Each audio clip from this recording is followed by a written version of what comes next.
So ito no, unbox lang natin itong isang in-order natin. Isang maker from Pangasinan. So in-order tayo sa kanya ng mga pang sariling gamit to. Pang stock lang natin dito sa ating para sa New Year, no? So, unbox natin.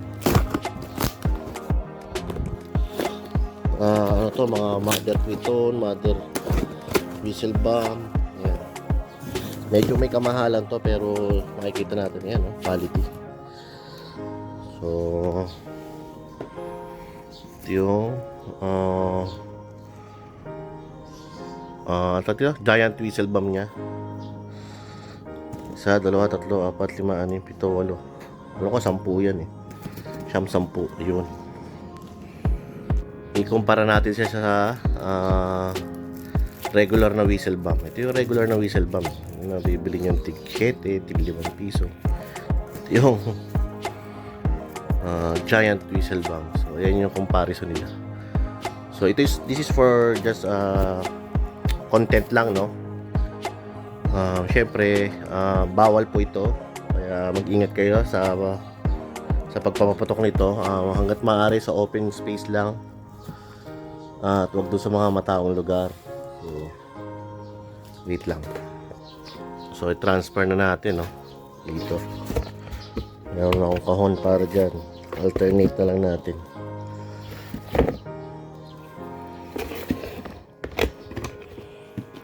Tapos ito, pang ano natin, no? Iba-iba to eh, no? Meron pang salute na shell. 2.5 inch lang yan. Tapos lalagyan mo ng stick. Tapos itong isa ay malaki. You know? Oh! Boom! Sumabog. Patay tayo dyan. So, sa magtatanong, ito yung kanyang page. Leg TV pa yan. Search nyo na lang siya sa Facebook. Medyo pricey pero quality yung gawa niya, no? Yan. Diba? Sa US lang tayo nakakita nito eh. Tapos ito yung 3 inch na shell nila. Ito yung 3 inch na shell niya, oh. Parang ano rin, imported machine kasi yung gamit dito sa pagbalot. So brocade. Diba? Maganda yung pagkakabalot niya. Actually sa lahat, quality talaga. Quality talaga yung mga balot niya kumpara doon sa mga mass production na nasa Bukawi na hindi na nila ginagandahan yung balot.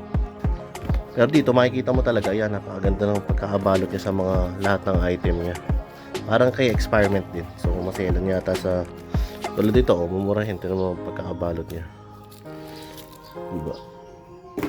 So ito, screenshot natin, no?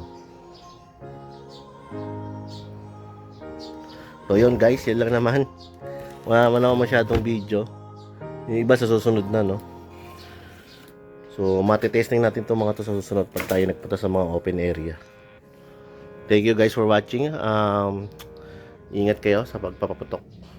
Isang quiton, tsaka isang giant whistle bomb. Ayan. Testingin natin.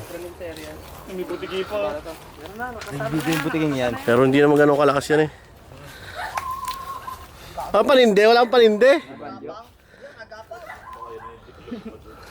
Lilipad yan, putik eh. O ito, alisin nyo dito.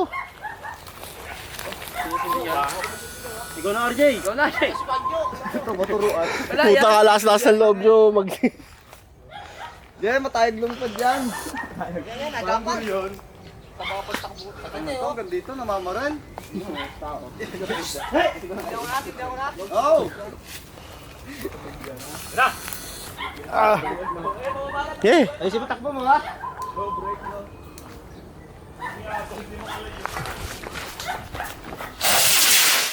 Puta, hindi kita.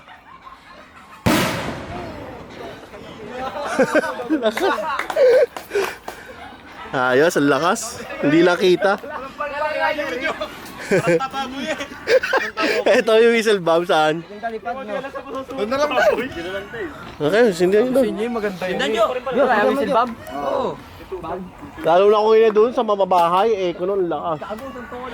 Diyan na lang, mahina lang yan. Pasok mo sa tubo. Kawasak. Ang bango dito, bilisan mo na. Huwag dyan, uy! Ayun doon. Doon! Hindi na, ibato mo na lang. Puta, baka sabugan pa yan. Puta, iba mo na lang. Malapit yan. Kakalapit namin naman, Banjo. May konti layo. Mahina lang yan, may tubigan to. Katagal sindihan yun. Sisirit pa yun ng 20 seconds, huwag kang matakot.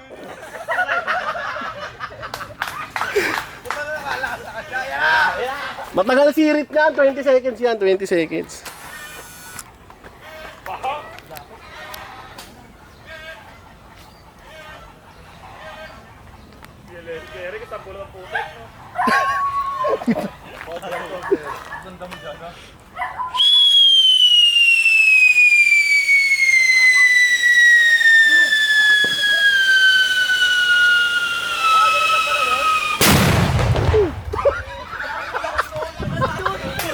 Solid!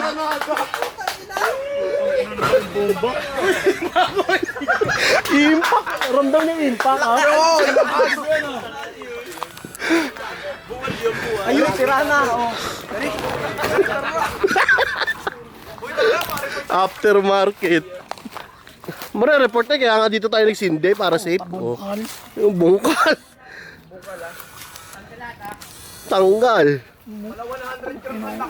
Yan pala maganda pang grass cutter eh.